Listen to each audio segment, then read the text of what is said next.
खुदा जानता है कि मुझे सांसदी का टैग लगवाना मेरा मकसद नहीं है। मुझे आपके लिए आवाज उठानी है। मुझे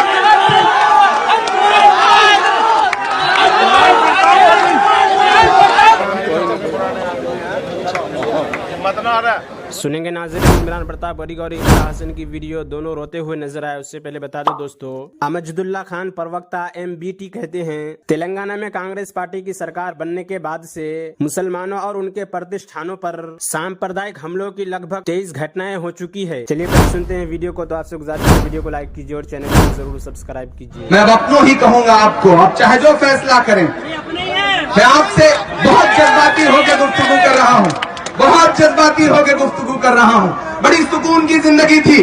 ड्रिप लगी हुई है, पिछले 4 दिन से मुसलसल यहाँ से छुट्टी मिलती है। जनसभाओं के बाद 2 घंटे जनसंपर्क के बाद तो 1 बजे 2 बजे डॉक्टर के पास जाता हूँ, इंजेक्शन लेता हूँ, ड्रिप लगवाता हूँ। उसके बाद सुबह 8 बजे फिर गलियों गलियों कूचों कूचों की खाक छानने निकल जाता हूँ।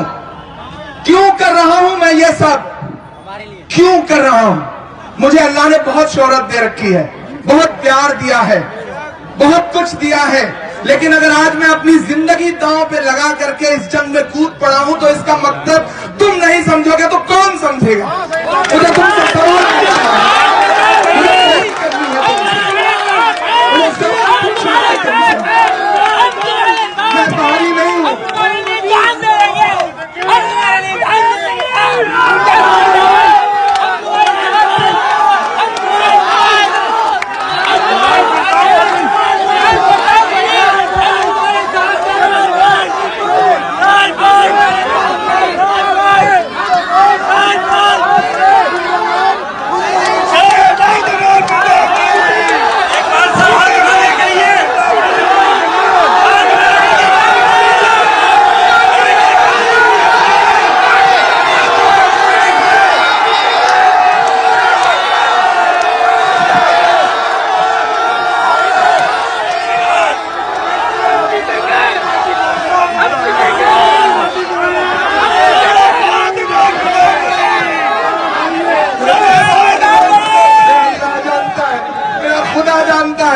कि मुझे सांसदी का टैग लगवाना मेरा मकसद नहीं है।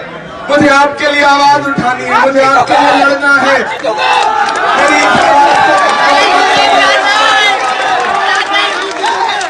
मैं बड़ी उम्मीदें लेकर तुम्हारे शहर में आया हूँ। मैं तुम्हारे शहर से जाने नहीं आया हूँ। मेरी माँ ने मुझे एक दिन फोन किया, जब मैंने पहले दिन तहसील स्कूल में ये कहा कि मेरी मिट्टी मुरादाबाद की मिट्टी में मिल जाए, तो मेरी माँ ने मुझे फोन करके कहा कि तुम चुनाव हारो या जीतो, लेकिन इस तरह की बात मत करो, मरने की बात मत करो। लेकिन मैं क्या कहूँ,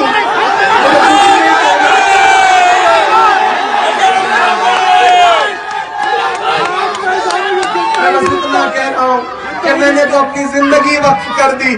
मैं पिछले 8 साल से 10 साल से आपके लिए लड़ रहा हूँ, लोगों के इल्जामात झेलता हूँ, लोगों के ताने सुनता हूँ।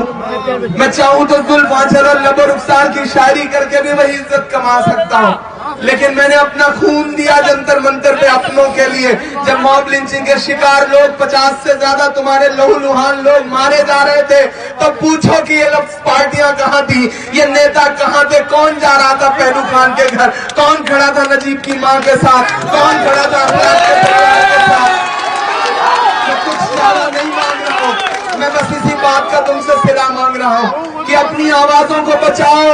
बहुत चंद लोग हैं जो तुम्हारे लिए लड़ रहे हैं, अगर उन्हें भी नहीं बचा पाओगे तो कल कौन बोलेगा तुम्हारे लिए? ये तुम्हें फैसला करना पड़ेगा, करना पड़ेगा तुम्हें। इसमें तुम्हें कुर्बानी देनी पड़ेगी। जब मकसद बड़ा होता है तो कुर्बानी देनी पड़ती है। मुरादाबाद वालों, ये मकसद बहुत बड़ा है, ये मकसद तुम्हारी आने वाली नस्लों का है। मुझे तुम्हारे लिए यूनिवर्सिटी बनानी है। कोई भी पार्टी एक किसी जाति से, एक बिरादरी से चुनाव नहीं जीत सकती। हमें जरूरत है सभी की, और आज ये ऊपर वाले का करना है कि 36 बिरादरी यहाँ पर जो खूबसूरत एक गुलदस्ता बना हुआ है मंच पर ही, उससे देखकर आप अंदाजा लगा सकते हैं कि ये सभी बिरादरियों के जिम्मेदार यहाँ पर मौजूद हैं, और सारी बिरादरियाँ हमें वोट देने का काम करेंगी। हमें बस अगर जरूरत है तो अपने वोटों को समेटने की है, और उसमें आप लोग मेरे बड़े हैं, मेरे बुजुर्ग हैं, मेरे परिवार को आपने कई चुनाव लड़ाए, कई चुनाव जिताए, बहुत प्यार दिया, बहुत सम्मान दिया। आज हम जो भी कुछ है आपकी बदौलत है, आपकी वजह से मैं आज यहाँ खड़ी हूँ। आपने मेरे वालिद मरहूम को बहुत प्यार दिया और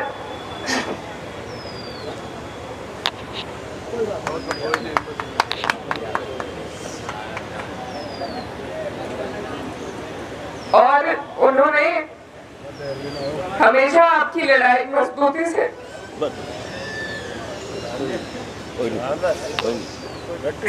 बैठ जाओ बेटे कोई बात नहीं होगा जो अलग चीज है सब साथ है कोई बात नहीं बोल सब साथ है चल बेटा आराम इकरा हसन जिंदाबाद इकरा हसन जिंदाबाद चौधरी बराबर हसन जिंदाबाद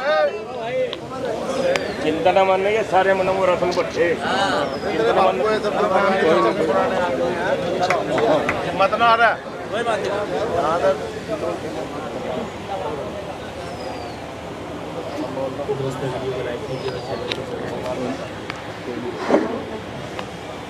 आप लोगों से वो बहुत ज्यादा लगाव रखते थे और आपके बीच में आकर मुझे भी उनकी कमी महसूस नहीं होती। इतना ही प्यार आपने मुझे दिया है। मैं अभी कुछ नहीं बनी, लेकिन आप लोगों की वजह से आज मैं यहाँ खड़ी हूँ और आप लोग ही आगे भी अगर चाहेंगे तो मेरे कदम बढ़ पाएंगे। तो इस चुनाव को समेटने में, इस चुनाव को लड़वाने में घर के लोगों की जरूरत है। आप हमारा घर हो, हमारा गढ़ हो। अगर आप लोग इस चुनाव की जिम्मेदारी को संभालोगे, इस चुनाव को उठाने में हमारी मदद करोगे, आसपास के जितने भी लोग हैं उन्हें आप लोग समझाएंगे, सभी लोग हमारे साथ आएंगे, तो तभी हम इस चुनाव को जीत पाएंगे। मैं ज्यादा आज बोल नहीं पा रही, थोड़ी भावुक हो गई, लेकिन आप लोग हमारी ताकत हो और आपकी वजह से ही ये चुनाव जो भी कुछ है। तो आप लोगों से मेरी यही गुजारिश है कि इस चुनाव की मजबूती को आप समझे, उसे मजबूत करने का काम करें। दोस्तों वीडियो सुनने के बाद आप अपनी राय में क्या कहना चाहते हो मुझे कमेंट बॉक्स में जरूर बताएं। आइए दोस्तों मुंतखब अहादीस से रिया का बयान सुनते हैं। हजरत इब्न अब्बास रज़ियल्लाहु अन्हुमा रिवायत करते हैं कि रसूलुल्लाह सल्लल्लाहु अलैहि वसल्लम ने इरशाद फरमाया, जो शख्स लोगों को खुश करने के लिए अल्लाह ताला को नाराज़ करता है तो अल्लाह ताला उस पर नाराज़ होते हैं और उन लोगों को भी नाराज़ कर देते हैं जिन्हें अल्लाह ताला को नाराज़ करके खुश किया था। और जो शख्स अल्लाह ताला को खुश करने के लिए लोगों को नाराज़ करता है तो अल्लाह ताला उससे खुश होते हैं और उन लोगों को भी खुश कर देते हैं जिनको अल्लाह ताला को खुश करने के लिए नाराज़ किया था। यहाँ तक कि इन नाराज़ होने वाले लोगों की निगाह में उस शख्स को अच्छा फरमाते हैं और उस शख्स के कौल और अमल को इन लोगों की निगाह में मुज़य्यन कर देते हैं। हज़रत अबू अय्यूब अंसारी रज़ियल्लाहु अन्हु रिवायत करते हैं कि रसूलुल्लाह सल्लल्लाहु अलैहि वसल्लम मेराज की रात हज़रत इब्राहीम अलैहिस्सलाम के पास से गुज़रे तो उन्होंने पूछा, जिब्राईल ये तुम्हारे साथ कौन है? जिब्राईल अलैहिस्सलाम ने अर्ज़ किया, मोहम्मद सल्लल्लाहु अलैहि वसल्लम है। इब्राहीम अलैहिस्सलाम ने फरमाया, आप अपनी उम्मत से कहिए कि वह जन्नत के पौधे ज़्यादा से ज़्यादा लगाएं, इसलिए कि जन्नत की मिट्टी उम्दा है और उसकी ज़मीन कुशादा है। पूछा, जन्नत के पौधा क्या हैं? इरशाद फरमाया, ला हौला वला कुव्वता इल्ला बिल्लाह। हज़रत साद रज़ियल्लाहु अन्हु फरमाते हैं कि हम रसूलुल्लाह सल्लल्लाहु अलैहि वसल्लम की खिदमत में बैठे हुए थे। आप सल्लल्लाहु अलैहि वसल्लम ने इरशाद फरमाया, क्या तुम में से कोई शख्स हर रोज़ 1000 नेकियां कमाने से आजिज़ है? आप सल्लल्लाहु अलैहि वसल्लम के पास बैठे लोगों में से एक ने यह सवाल किया, हम में से कोई आदमी 1000 नेकियां किस तरह कमा सकता है? आप सल्लल्लाहु अलैहि वसल्लम ने इरशाद फरमाया, सुबहान अल्लाह 100 मरतबा पढ़े, इसके लिए 1000 नेकियां लिख दी जाएंगी और इसके 1000 गुनाह माफ़ कर दिए जाएंगे। हज़रत अबू हुरैरा रज़ियल्लाहु अन्हु रिवायत करते हैं कि रसूलुल्लाह सल्लल्लाहु अलैहि वसल्लम ने इरशाद फरमाया, जो शख्स किसी मजलिस में बैठे जिसमें अल्लाह ताला का ज़िक्र न करे तो वह मजलिस उसके लिए नुकसानदह होगी, और जो शख्स लेटने के वक्त अल्लाह ताला का ज़िक्र न करे तो ये लेटना भी उसके लिए नुकसानदह होगा।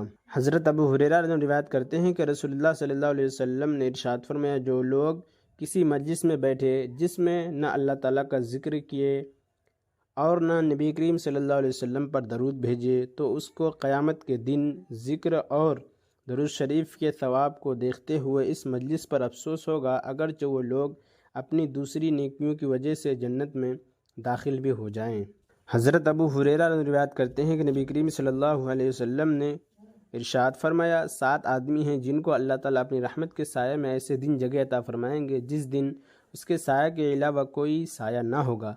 नंबर 1 आदिल बादशाह, नंबर 2 वो जवान जो जवानी में अल्लाह ताला की इबादत करता हो, नंबर 3 वो शख्स जिसका दिल हर वक्त मस्जिद में लगा रहता हो, नंबर 4 2 ऐसे शख्स जो अल्लाह ताला के लिए मोहब्बत रखते हों, उनके मिलने और जुदा होने की बुनियाद यही हो, नंबर 5 वो शख्स जिसको कोई ऊंची ख़ानदान वाली हसीन औरत उस अपनी तरफ मुतवज्जा करे और वो कह दे मैं तो अल्लाह ताला से डरता हूँ, नंबर 6 वो शख्स जो इस तरह छुपा कर सदका करे कि बाएं हाथ को भी खबर ना हो कि दाहिने हाथ ने क्या खर्च किया है, नंबर 7 वो शख्स जो अल्लाह ताला का जिक्र तन्हाई में करे और आंसू बहने लगे। हज़रत इब्न अब्बास रज़ियल्लाहु अन्हुमा फरमाते हैं कि रसूलुल्लाह सल्लल्लाहु अलैहि वसल्लम से अर्ज़ किया गया, हमारे लिए किस शख्स के पास बैठना बेहतर है? आप सल्लल्लाहु अलैहि वसल्लम ने इरशाद फरमाया, जिसको देखने से तुम्हें अल्लाह ताला याद आए, जिसकी बात से तुम्हारे अमल में तरक्की हो और जिसके अमल से तुम्हें आखिरत याद आ जाए। हज़रत अबू उमामा रज़ियल्लाहु अन्हु रिवायत करते हैं कि नबी करीम सल्लल्लाहु अलैहि वसल्लम ने इरशाद फरमाया, अल्लाह ताला को 2 कतरे और 2 निशानियों से ज़्यादा कोई चीज़ महबूब नहीं। एक आंसू का कतरा जो अल्लाह ताला के खौफ से निकले, दूसरा खून का कतरा जो अल्लाह ताला के रास्ते में बह जाए। और दोनों निशानियों में से अल्लाह ताला के रास्ते का कोई निशान जैसे ज़ख्म या गुबार या अल्लाह ताला के रास्ते में चलने का निशान, और एक वो निशान जो अल्लाह ताला के किसी फरीज़ा की अदायगी में पड़ गया हो जैसे सजदा या सफ़र हज वगैरह का कोई निशान। हज़रत अनस बिन मालिक रिवायत करते हैं कि नबी करीम सल्लल्लाहु अलैहि वसल्लम ने इरशाद फरमाया, जो शख्स अल्लाह ताला का जिक्र करे और अल्लाह ताला के खौफ से उसकी आंखों से कुछ आंसू ज़मीन पर गिर पड़े तो क़यामत के दिन अल्लाह ताला उसे अज़ाब नहीं देंगे।